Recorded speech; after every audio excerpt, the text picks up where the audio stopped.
What does magic sound like? That's only one of a million questions that those who brought the world of Harry Potter to film had to answer.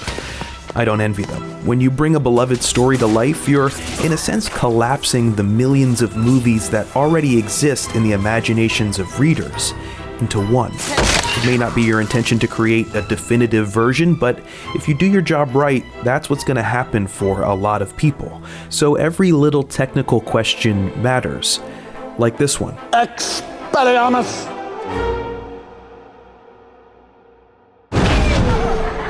Though there are some precursors in literature, before Harry Potter, film had never really seen such a formalization of magic, such a variety of possible spells cast with specific gestures and feelings. And if the filmmakers didn't quite know what all that should sound like, they at least knew what they didn't want it to sound like. In preparation for the first film, director Chris Columbus told supervising sound editor Eddie Joseph that he didn't want anything modern, futuristic, or electronic, the Star Wars blaster and lightsaber being, I think, key points of reference. And though the sound profile of magic spells changed throughout the series, that was a mantra that subsequent filmmakers and sound designers, for the most part, held to. For example, here's the very first wand magic in the series. Umbrella magic, I guess. The filmmakers use a technique here that they return to again and again. When the magic being created has a specific sound already associated with it, they use that. Periculum!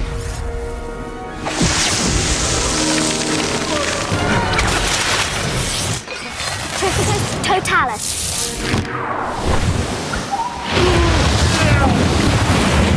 In a lot of these cases, the spell doesn't really need a sound of its own. If the thing it's impacting is immediate enough, that'll do the job. And there are others like levitation that work just fine silently. But Harry Potter has plenty of spells that do need sound effects, ones that don't have any obvious connection to sounds in the real world. It's in these cases that the filmmakers and sound designers get to be creative. In the first two films, you can tell that there was a fair amount of experimentation going on. Here are all the sounds from Sorcerer's Stone back to back.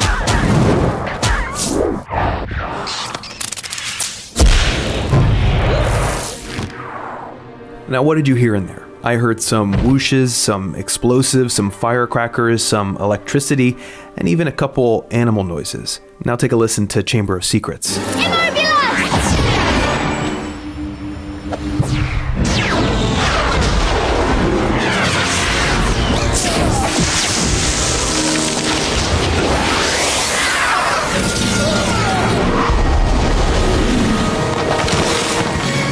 What's interesting here is that the team on the second movie appears to be consolidating the styles from the first movie into one, what you could call the explosive whoosh sound effect. It sounds like a combination of rocket boosters, explosives, and air jets, and it's not unreasonable to assume that this style may have dominated the series going forward, if not for a radical change in The Prisoner of Azkaban.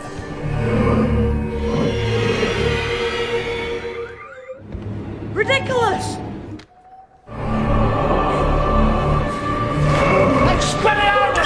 Expelliarmus! Expecto Patronum! Alfonso Cuarón and his team completely redesigned the sound of magic for the third movie. Gone are the explosive whooshes, replaced with soft, fluty sounds for just about every spell. It makes the magic feel less aggressive and more mysterious, like it's just a wisp of wind on the air. And it serves as a good foundation from which the movie builds its central spell, the Patronus charm.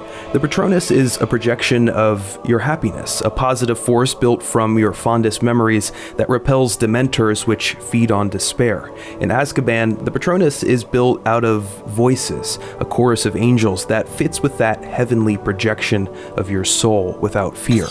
I think The Prisoner of Azkaban freed up the rest of the filmmakers in the series to find the unique sound of magic that fit their movie. And as spellcasting became more and more prominent in the second half of the series, directors and sound designers had to find unique sound profiles not just for different spells, but also for different people and different key events. One of the things that David Yates, director of the final 4 movies, was really great at was combining the incantations with the spell sounds to create this sense that the magic was leaping from people's bodies just as they said the words. My favorite spell moment from the whole series is at the beginning of Order of the Phoenix when Harry and Dudley are run down by the Dementors. Listen to the sound design here to when the Patronus initiates. Expecto Patronum! For me, it's sound that makes that moment so powerful. The sound of Daniel Radcliffe's voice mixed with the flamethrower sound of the spell coming in on the O in Patronum, then giving way to that familiar heavenly chorus. There's an urgency to this kind of spell casting, and a personal quality, like the spell is equivalent to the voice. This is brought home most of all in the various examples of the death curse cast in the final films. Avada Kedavra! No! Cedric!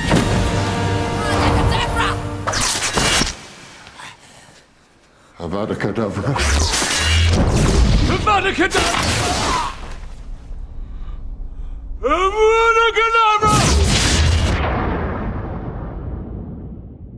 I feel like I say this all the time, but sound design is a deeply consequential part of movie making. People understand what they see, but they feel what they hear. By creating a diverse palette of sounds, whether it's explosive whooshes, wisps of wind, or crackling lightning mixed with voice, these filmmakers and sound designers brought Harry Potter to life.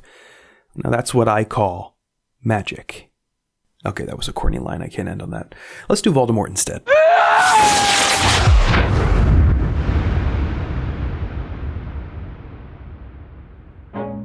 Hey everybody, thank you so much for watching.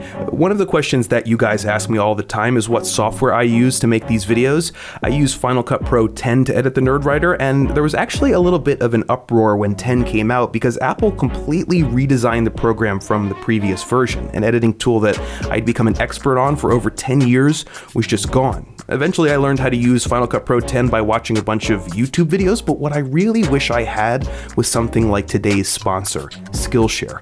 Skillshare is an online learning community for creators with more than 18,000 classes in graphic design, animation, video game design, and Final Cut Pro 10. All the classes are professional and understandable and follow a clear learning curve. A premium membership begins around $10 a month for unlimited access to all the courses, but the first 500 people to sign up using the link in the description get their first 2 months for free. In those 2 months, you can easily learn the skills you need to start a new hobby or business. Definitely check it out. Thanks, guys. I'll see you next time.